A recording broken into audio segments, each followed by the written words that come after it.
A very good evening. From stories around the world to stories here at home, this is the National News Broadcast. I'm Vidishni Sadish Kumar. I'm Movin Hettiarachi and here are today's headlines. The President states that the preschool net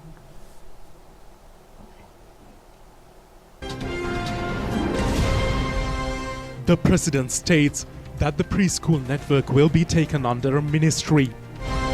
An extensive investigation launched into the COVID-19 patient who fled the IDH hospital. The Premier states that a plan will be introduced for people residing in prone areas of natural disasters to be able to live without facing a risk. The disbursements of settlement payments for the depositors of EDI Finance and Swarna Mahal Finance Services commences. The President focuses attention on amending the archaeology ordinance. Information of a new narcotic network revealed, together with the bank account through which over 1,800 million rupees has been transacted. Well, now in our local stories in detail. President Gotabaya Rajapaksa states that the preschool network will be taken under a ministry and steps will be taken to resolve issues. The President made these comments at a rally organized at the beach gardens at Mathura today. The rally was organized by Sri Lanka Podjana Peramuna candidate Nipuna Ranawaka to support the election campaigns of candidates contesting under the party at the general election. The web page, which includes the manifesto of candidate Nipuna Ranawaka, was also inaugurated today.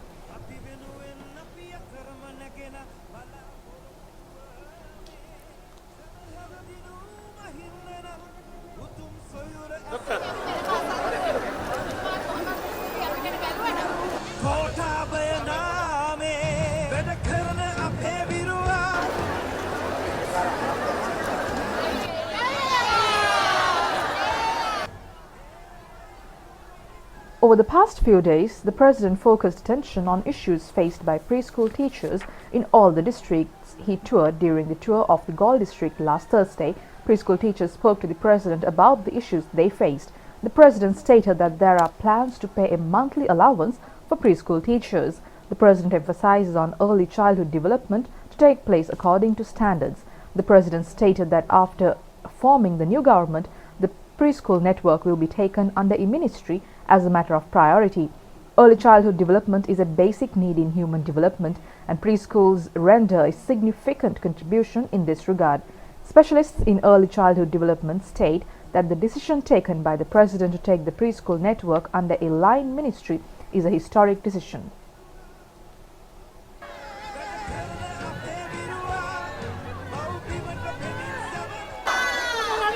President Gotabaya Rajapaksa commenced his tour of the Mathura district from the Rupavahini University grounds. The President engaged in a friendly discussion with the University Vice-Chancellor, Senior Professor Sujeeva Amarasena. The Vice-Chancellor stated that the online tutorial system is proceeding successfully. Media spokesman SSP Jalia Senaratne states that the details revealed on the route taken by the COVID-19 patient who fled the IDH hospital are false. Speaking at a media briefing held in Colombo today, police media spokesman SSP Jalia Senaratne stated that currently investigations are underway to ascertain through CCTV footage and from information obtained from witnesses the exact route the fleeing patient took and to ascertain whether there is a possibility of the virus spreading. He further stated that upon details revealed so far, information has not been revealed on a threat of a tendency for the virus to spread. SSP Senaratne stated that the patient in question had reportedly stolen a bicycle from a residence and had changed his clothes and stolen clothes from another residence.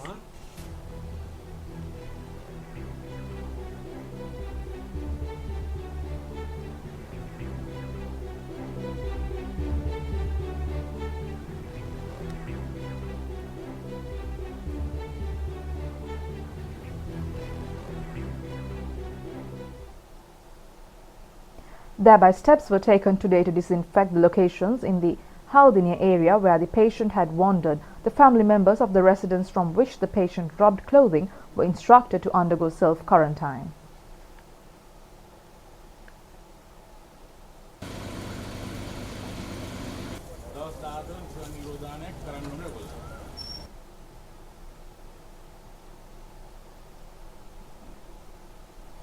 Meanwhile, steps have been taken to intensify security at all hospitals treating COVID-19 patients. 4 COVID-19 positive cases were reported in the country today. The epidemiology unit states that there are returnees from Chennai, India. The number of fully recovered COVID-19 patients in the country currently stands at 2,103, and this is a percentage of 75.97.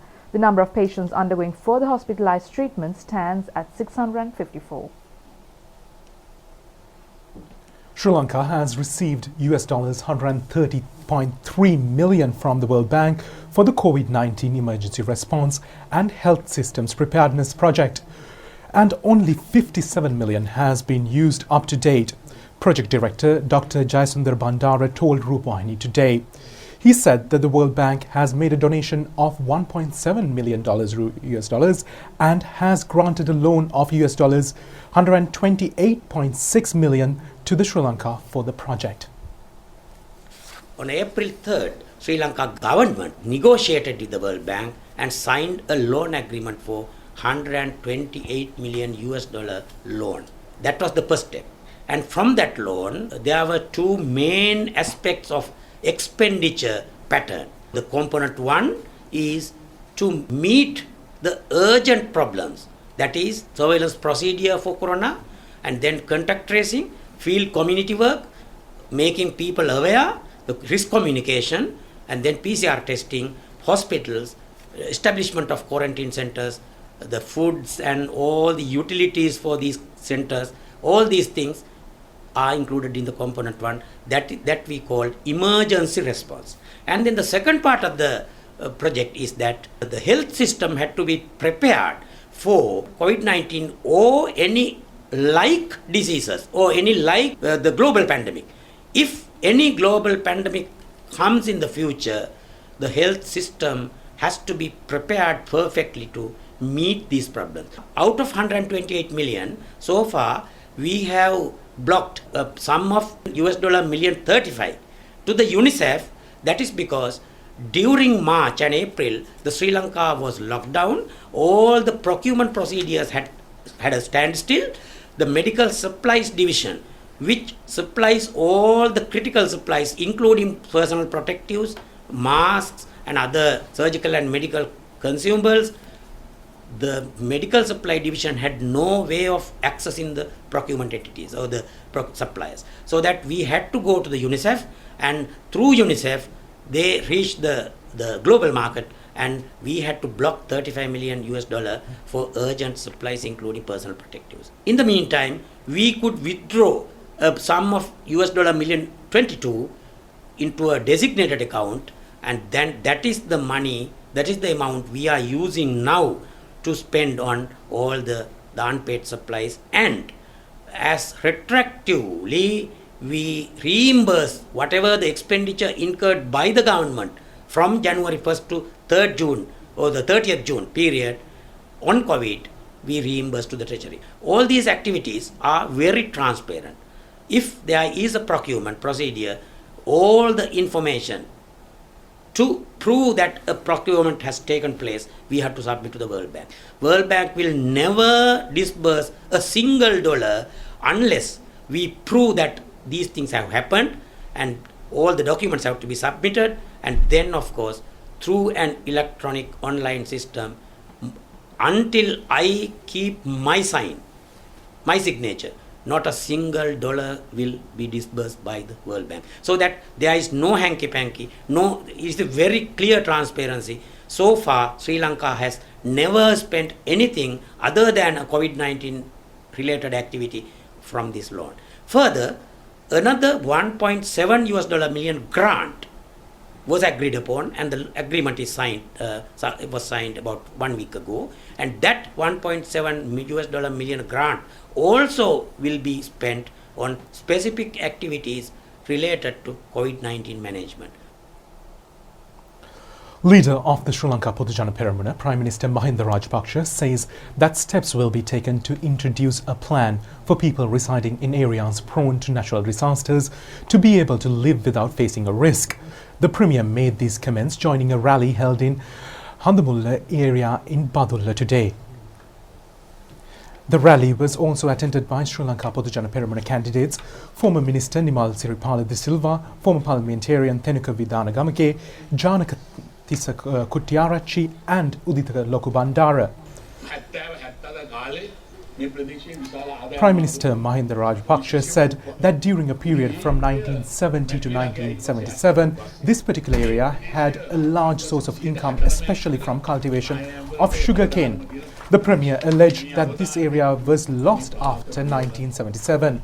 He also stated that 69% of the area faces landslide risk and it is necessary to deliver this area from the threat. The Premier stated that work that was not done over the past 5 years, work that was intended to be done over the past 5 years and work that need to be done in the coming years need to be implemented. The Premier alleged that over the past 5 years no development took place in the country, not only regarding roadways.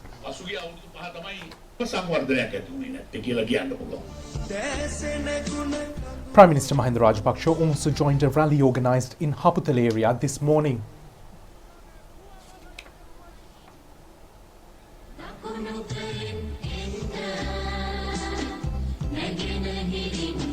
The Premier also joined a rally organised at Bandaravela Town Hall this evening. The rally was attended by former Speaker W.J.M. Lokubandara and candidates contesting under the Sri Lanka Podujana Peramuna from Badulla district at the general election.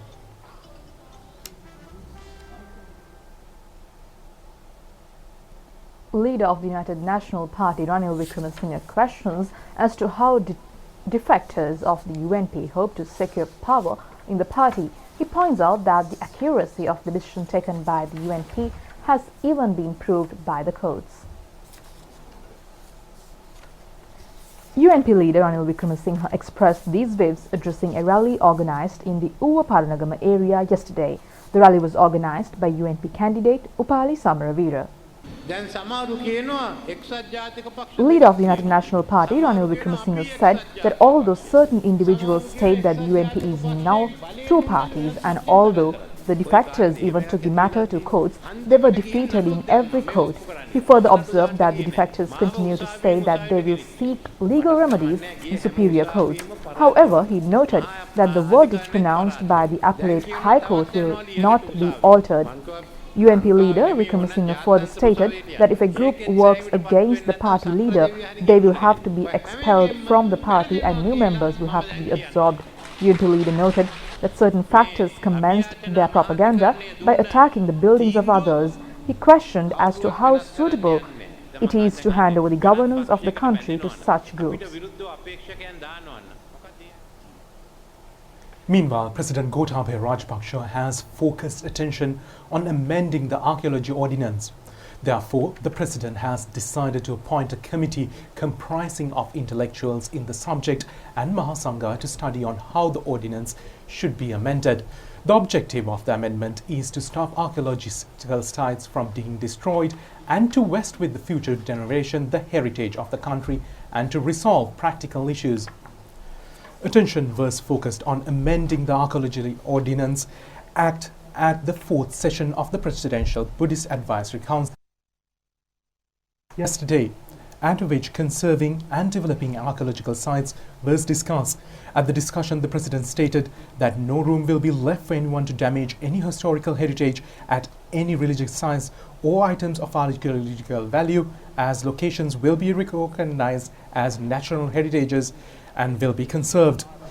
The President stated that proposals put forward by Mahasangha pertaining to historical and archaeological sites will be directed to the Presidential Task Force. The incident in Kurunegala, in which damages were caused to structures of historical values, was also discussed.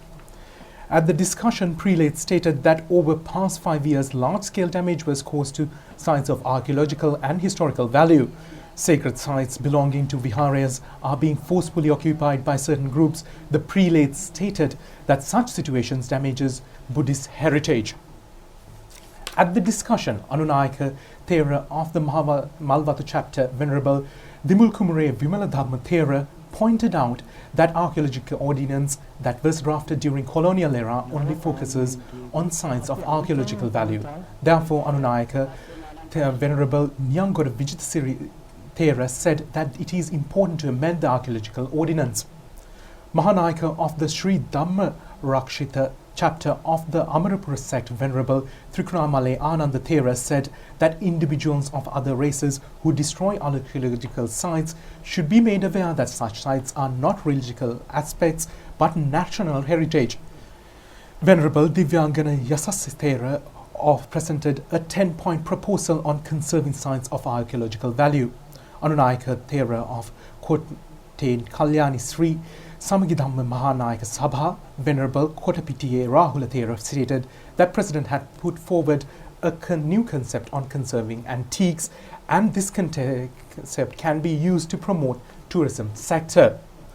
At the discussion, Director General of the Archaeology, Dr. Senarath Disanayaka, said that since many vacancies have not been filled in the Department of Archaeology, a situation has arisen where functions of the department cannot be carried out properly. Meanwhile, over the past 5 years, 15 labourers have been recruited to fill requirements of 2 vacancies, and this group, which does not have proper knowledge in this regard, has been recruited outside the standard procedure. The Central Cultural Fund spends 7,000 million rupees annually for their wages. The President stated that steps will be taken to increase the annual allocation of funds for the Department of Archaeology and to fill the vacant positions on yearly basis. The number of special degree holders in archaeology that pass out of universities is around 80 graduates. The President instructed the relevant units to recruit such graduates immediately. At the discussion, it was also revealed that recruiting in graduates groups that have studied archaeology have been deployed at Sugadasa Stadium. The Presidential Buddhist Advisory Council has also focused attention on the possibility of obtaining assistance of civil security divisions in the efforts to conserve sites of historical and archaeological value. The President also focused attention on requests made by prelates to transfer to courts of Colombo the cases pertaining to archaeological sites in the north and the east. The President ordered Department of Archaeology to speedily respond to requests put forward by Mahasangha on conservation, and attention was also focused on artifacts transferred out of the country during the colonial era. Repeat here. The discussion also attended by Principal Advisor to the President, Larit Veeratunga, and secretaries and officers of the ministry. President Gotabaya Rajapaksa said that he feels priority given to areas of law and further stated that in future government he will take action to make sure necessary allocations and staff available. He further stated that under the Department of Archaeology, such sites need to be identified and protected. He also observed that prelates who attempt to preserve such archaeological sites have faced harassment. The President also stated that it is possible to identify and preserve such sites in the north and the east. There are army camps in these areas.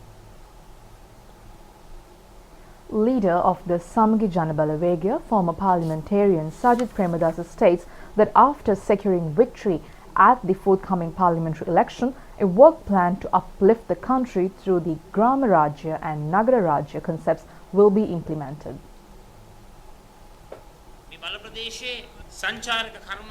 Addressing a rally held in the Teldani area in Kandy, leader of the Samagi Janabala Vegya, former parliamentarian Sajid Premadasa, stated that his party will dedicate themselves to upgrade the tourism industry in this electorate and ensure employment opportunities to the unemployed youth via initiating industrial zones. He expressed confidence that the Samagi Janabala Vegya will win the Teldani electorate. He reiterated that once his party forms the government, the Grama Rajya and Nagara Rajya concepts will be implemented. Former parliamentarian Sajid Premadasa pledged to revive all 270 villages in the 93 Grama Niladari divisions of the electorate. Meanwhile, the disbursements of settlement payments for the depositors of ETI Finance and Swarnamahal Financial Services commenced via People's Bank branches island-wide today.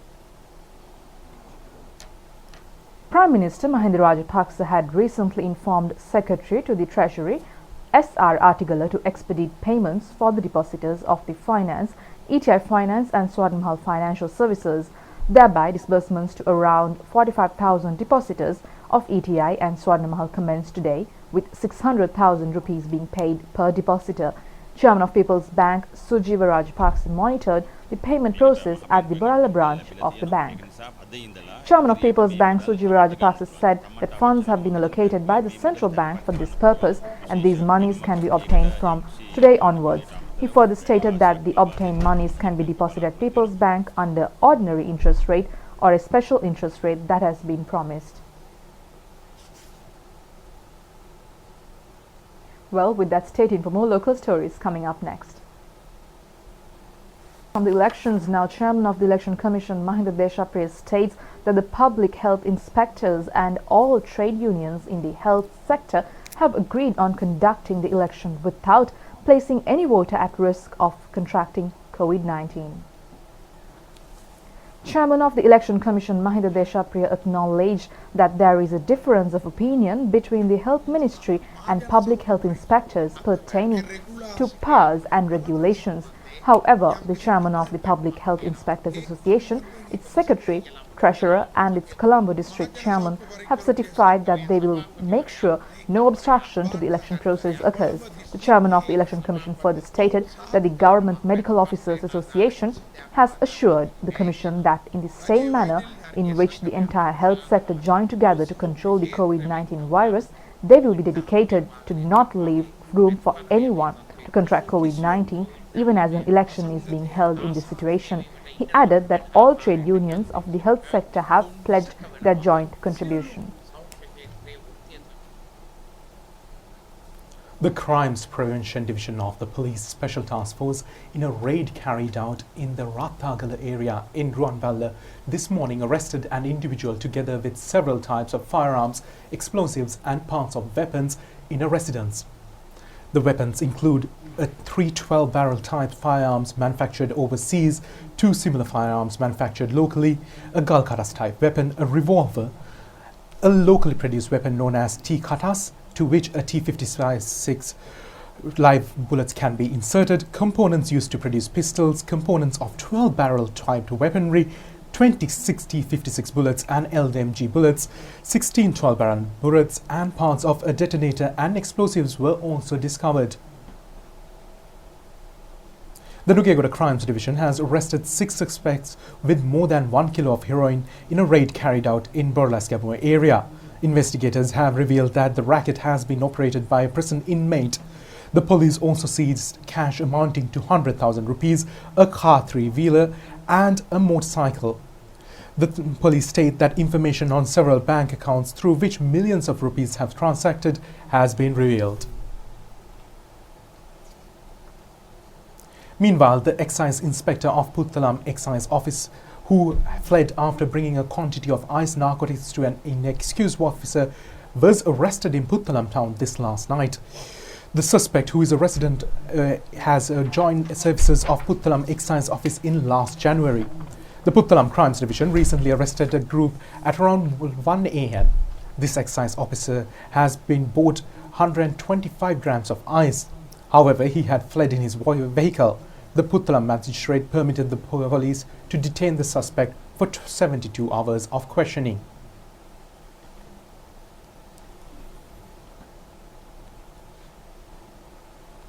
The Unresolved Crimes Investigation Division of the Negombo Division has arrested 7 suspects of a gang that was involved in throwing illegal items, including narcotic pills and mobile phones, into the Negombo prison. They are arrested with prohibited items such as cash, and arrestees are between the ages of 21 and 42, include 2 women, 120 grams of heroin, a stockpile of narcotic pills, 20 mobile phones, cash amounting to over 100,000 rupees, bank books pertaining to the smuggling, a car, a motorcycle was also seized. The Mount Lavinia Crimes Division apprehended a suspect transporting a stock of narcotic pills for the sale. The police state that these pills are frequently sold at beach parties. The suspect, a resident of Badovita area in Mount Lavinia, aged 28. The police state that the seized stockpiles are worth around 1.5 million rupees. Meanwhile, the Talangama police arrested a woman engaging in heroin smuggling with the drug and 2 swords in her possession last night. The police state that the inspector carried out residence in Kalagoda area in Panipitia. Negombo acting magistrate has ordered to remand until 29th this month a jailer who suspect the CID in connection with facilities the Negombo prison with refrigerator and luxury goods. The jailer, by the name of Kalinga, surrendered yesterday. The warrant had been issued on charges pertaining to this incident on 4 individuals, including the former superintendent of the Negombo police and his jailer. The Colombo Fort Police have arrested a police constable driver attached to the police headquarters in connection with removing tires from a lorry seized by Police Narcotics Bureau. The arrestees had 21st of this month removed 2 tires of the lorry that had been parked along Baranjaya Tilakamawatha for about a year. JVP member Bimal Ratnayaka, contesting under the National People's Party, alleges that the United National Party and the Samik Janabala Vegya should be jointly held answerable for the central bank bond scam. National People's Party candidate Bimal Ratnayaka, addressing a media briefing held in Vaunia, said that the public have lost trust in these two parties. He alleged that the central bank fraudsters can be found in UNP and the SJB. The National People's Party candidate alleged that when former parliamentarian Sunil Handunnethi was probing the bond scam, he was under immense pressure. NPP candidate Bimal Ratnayaka alleged that contestants on both sides of the UNP divide are implicated in the bond scam. That's it for tonight's English News Update. Thank you for joining us. Good night. Good night.